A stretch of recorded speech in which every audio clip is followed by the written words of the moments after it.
ખૂબ સાચું વાંચ્યું કે નાદારીથી થોડા દૂર તો નથી ને. અને આ એનાલિસિસ આજના વિડીયોની અંદર જે કાંઈ વાત કરવાના છીએ એ એનાલિસિસ તમારી આવકના આધારે, તમારી ફેમિલીના આધારે અને તમારા ખર્ચાઓના આધારે તમારું ખુદનું એનાલિસિસ કરજો. સ્વાગત છે આજના આ દિવસ 7 ની અંદર. વાત કરવી છે આજે નાદારી અથવા તો આ લેણાની. નાણાં, લેણા અને નાદારી, આની વાત કરવી છે. ચેનલ પર નવા છો, ચેનલને સબસ્ક્રાઇબ જરૂરથી કરજો. અને કદાચ તમને એવું લાગે કે આ ચેનલમાંથી હું મારા ફાઇનાન્શિયલ મેનેજમેન્ટનું 1% પણ નોલેજ લઈ રહ્યો છું, 1% પણ શીખી રહ્યો છું, તો ચેનલને સબસ્ક્રાઇબ જરૂરથી કરજો. આજનો આ પહેલો પોઈન્ટ, નાદારીથી થોડા દૂર તો નથી ને. એવા કેટલાક સંકેતો છે, એવી કેટલીક વાતો છે કે જે તમને કદાચ તમારું આ એનાલિસિસ કરશો ને એટલે તમને ખબર પડી જશે. પહેલો પોઈન્ટ કે તમારી આ જે આવક છે એ તમારા ખર્ચાઓ પૂરા કરવામાં જ વહી જાય છે. એટલે કે પાછળ કઈ વધતું નથી. આ પહેલો સંકેત છે. જો તમારી આ આવક છે એ 20,000 રૂપિયા હોય કે 10,000 રૂપિયા હોય કે 50,000 હોય, પરંતુ એ તમારા ખર્ચાઓ પૂરા કરવામાં પૂરેપૂરી આવક વહી જાય છે, વેડફાઈ જાય છે, અથવા તો કઈ વધતું જ નથી વાહે, તો એવું કઈ છે તો તમે આ નાદારીથી થોડાક જ દૂર છો.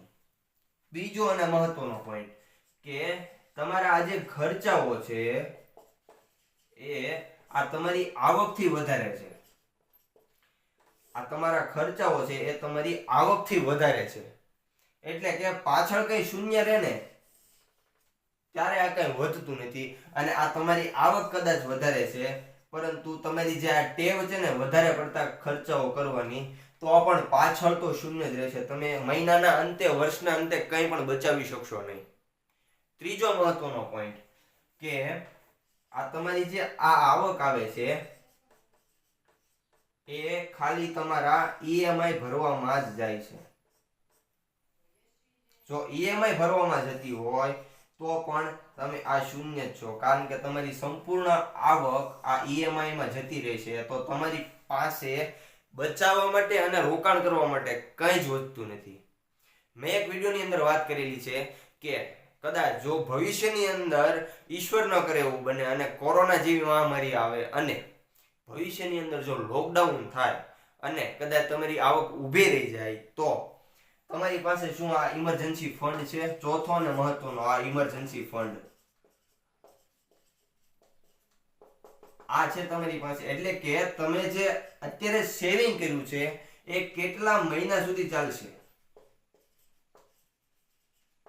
માની લો કે 6 મહિના સુધી ચાલશે, 1 વર્ષ સુધી ચાલશે, કે કેટલો સમય ચાલશે એ નક્કી કરજો. અને આ એનાલિસિસ આજે 5 ટોપિક હું કહીશ એ ખુદ સાથે કરજો, તમારા ફેમિલીને જોઈને, ફેમિલીના આધારે કરજો. છેલ્લો અને મહત્વનો પોઈન્ટ કે આ તમારી જે આવક છે એ આવક માત્ર ને માત્ર તમારા વધારાના ખર્ચાઓ અથવા તો તમારી જીવનશૈલી એને મેનેજ કરવામાં જ વહી જાય છે, એની પાછળ જ જાય છે, એને મેનેજ કરવામાં. કે તમારી જે બેઝિક, તમારી અને તમારા ફેમિલીની જે બેઝિક નીડ છે એ પૂરી કરવામાં જ વહી જાય છે, અને પાછળ કંઈ બચતું નથી, કંઈ વધતું નથી. તો પણ તમે નાદારીથી થોડાક જ દૂર છો. અને આ વાત શાળા કોલેજની અંદર શીખવવામાં નથી આવતી. અને બીજી વાત કે આ શીખવવામાં નથી આવતી ને એટલા માટે આપણને કંઈક ને કંઈક પાછળ રહીએ છીએ, કંઈક ને કંઈક નોલેજ નથી અને ભૂલ કરી બેસીએ છીએ.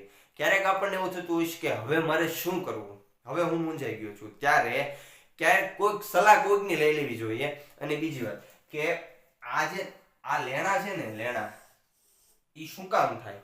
કારણ કે બીજો મહત્વનો પોઈન્ટ કે આ તમારા જે ખર્ચાઓ છે ને એ તમારી આવકથી વધારે થાય ને ત્યારે લેણું કરવાની જરૂર પડે. અને કદાચ તમારી પાસે કોઈ એવી ઇમરજન્સી ફંડ નથી અને કદાચ કોઈ એવી મહામારી કે કોઈ ગંભીર સમસ્યાઓ, હોસ્પિટલના ખર્ચાઓ આવી જાય, તો એની પાછળ તમારી પાસે જે આવક અથવા તો તમારી જે બચત કરેલી છે એના કરતા ખર્ચો વધી જાય, ત્યારે તમારે કોકની પાસેથી ઉછીના લેવા પડે છે.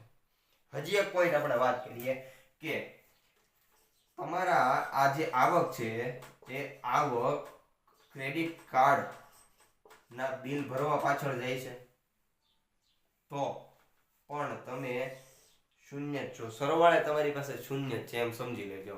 અને જો કદાચ તમે ક્રેડિટ કાર્ડ વાપરતા હો તો સમજી લેજો કે હા, એનો ઉપયોગ તમે સારા કાર્ય માટે કરો, સારા કોઈ કામ માટે કરો, કે વર્ષમાં 1-2 વખત બહુ જરૂરિયાત ન હોય ને ક્યારેક કરવો પડે તો વાત બરોબર છે.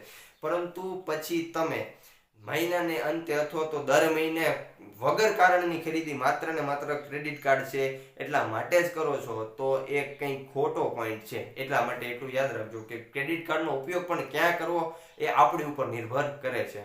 સો વિડીયોને છેલ્લે સુધી જોવા માટે તમારો ખૂબ ખૂબ આભાર.